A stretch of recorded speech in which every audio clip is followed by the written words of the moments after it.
తెలంగాణ ఉద్యమానికి ఊపిరిపోసిన సిద్దిపేట గడ్డ నుంచే రేవంత్ ప్రభుత్వం పతనం ప్రారంభమవుతుందన్నారు మాజీ మంత్రి హరీష్ రావు.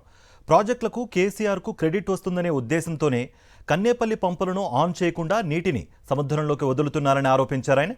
వెంటనే పంపులను ప్రారంభించి మల్లన్న సాగర్, రంగనాయక సాగర్, కొండపోచమ్మ సాగర్కు నీరు అందించాలని డిమాండ్ చేశారు. సిద్దిపేట జిల్లాలో రైతులు చేపట్టిన పాదయాత్రలో మాజీ మంత్రి హరీష్ రావు పాల్గొని వారికి మద్దతు తెలిపారు. వారం రోజుల్లో పంపులు ప్రారంభించకపోతే రైతులతో కలిసి తామే మోటార్లను ఆన్ చేస్తామని హెచ్చరిస్తున్న హరీష్ రావుతో మా ప్రతినిధి విష్ణు ఫేస్ టు ఫేస్. సాగునీటి కోసం రైతులు రోడ్ ఎక్కారు. రైతుల మద్దతుగా బీఆర్ఎస్ నేత హరీష్ రావు పాదయాత్ర చేపడతా ఉన్నారు. చెప్పండి సార్, ప్రధానంగా ఈ పాదయాత్ర ఏ ఉద్దేశంతో కొనసాగుతా ఉంది? ఇది కేవలం ఒక మండలానికి సంబంధించినటువంటి రైతులు వేలాది మందిగా తరలి వచ్చి వెంటనే కన్నేపల్లి మోటార్లు ఆన్ చేయాలి, రైతుల ప్రయోజనాలు కాపాడాలని రైతులు స్వచ్ఛందంగా చేస్తున్న పాదయాత్ర. ఇవాళ రేవంత్ రెడ్డి ఎంతసేపు కేసీఆర్ను తిట్టిపోయడం ద్వారా ఆయన ప్రజల దృష్టి మరల్చాలనుకుంటున్నాడు. కేసీఆర్ను తిట్టిపోయడం కాదు, నీళ్లు ఎత్తిపోయడం కావాలి. నువ్వు కట్టుకొత్తు, ఇలా కట్టుకొత్తుందే, కన్నేపల్లి కట్టుకొత్తుందే రైతాంగానికి నీళ్ళు వచ్చే అవకాశం ఉంది. రాజకీయాలు పక్కన పెట్టు, రాష్ట్ర ప్రయోజనాలు కాపాడు. ఎలినినో వస్తుందని చెప్పి 6 నెలల నుంచి శాస్త్రవేత్తలు, కేంద్ర ప్రభుత్వం హెచ్చరిస్తున్నా ఎందుకు మొదలు నిద్రపోతా ఉన్నావు? 31 నెలల నుంచి రిపేర్ చేయకుండా నువ్వేం చేస్తూ ఉన్నావు? ఇప్పుడు కూడా ఇప్పుడున్న అత్యవసర పరిస్థితుల్లో నీళ్ళెత్తే అవకాశం ఉన్నా కూడా కేవలం బీఆర్ఎస్ పార్టీకి మంచి పేరు వస్తుందని ఒకే ఒక ఉద్దేశంతో నువ్వు మోటార్లు ఎత్తకుండా ఇవాళ రాష్ట్రాన్ని ఎండబెడతా ఉన్నావు. ఇవాళ కాంగ్రెస్ వచ్చినాక అన్నింట్లో కరువే అయిపోయింది.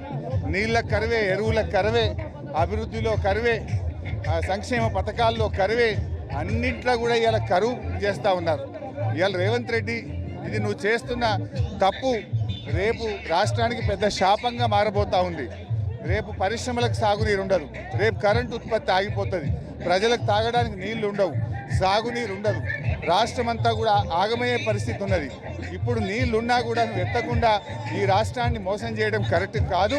ముఖ్యమంత్రిగా రాజకీయాలు పక్కన పెట్టు, రాష్ట్ర ప్రయోజనాలు కాపాడాలని చెప్పి ఈ ప్రభుత్వం మీద ఒత్తిడి పెంచడానికి రైతులు ఈ పాదయాత్ర చేస్తూ ఉన్నారు. రైతులను అడ్డం పెట్టుకొని బీఆర్ఎస్ ప్రభుత్వం రాజకీయం చేస్తుందని చెప్తా ఉన్నారు. దీన్ని ఎలా చూడదు? ఇవాళ రాజకీయం చేస్తుంది రేవంత్ రెడ్డి. ప్రతి మీటింగ్లో పోయి అడ్డగోలుగా కేసీఆర్ను తిట్టిపోస్తున్నది నువ్వు కదా. ఇవాళ నీళ్లు కిందికి ఒడిసిపట్టవయ్యా అంటే కిందికి విడిచిపెడితే ఆంధ్రప్రదేశ్ ఒడిసిపడతా ఉంది. ఆంధ్రప్రదేశ్ ఏమో అన్ని రిజర్వాయర్లు నింపుకుంటే నువ్వేమో నీళ్ళని విడిచిపెడతా ఉన్నావు. ఇవాళ రాష్ట్రాన్ని కేవలం రాజకీయాల కోసం ఇంతకాలం కాళేశ్వరం కూలిపోయిందని ప్రచారం చేశారు. ఇప్పుడు నీళ్ళు ఎత్తితే తాను చెప్పింది అబద్ధమని, ప్రజల ముందు తేలిపోతానని తన మాటకు కట్టుబడి రాజకీయాల కోసం నీళ్లు విడిచిపెడుతున్నాడు రేవంత్ రెడ్డి. ప్రధానంగా రాజకీయాలు మాని రైతులకు నీళ్ళు ఇవ్వండి అని చెప్పి హరీష్ చెప్తున్నారు. ఒక మండలంలోనే ఇంత పెద్ద ఎత్తున రైతులు తరలి వచ్చారు. ఇది రాష్ట్ర వ్యాప్త ఉద్యమంగా మారే అవకాశం ఉందని చెప్పని హరీష్ రావు అంటున్నారు. వీడియో జర్నలిస్ట్ నవీన్తో విష్ణు, సాక్షి టీవీ, చిన్నకోటూరు నుండి, రంగనాయక సాగర్ ప్రాజెక్ట్ నుండి. మరిన్ని అప్డేట్స్ కోసం ఛానల్ను సబ్స్క్రైబ్ చేయండి. నోటిఫికేషన్స్ కోసం బెల్ ఐకాన్ పై క్లిక్ చేయండి.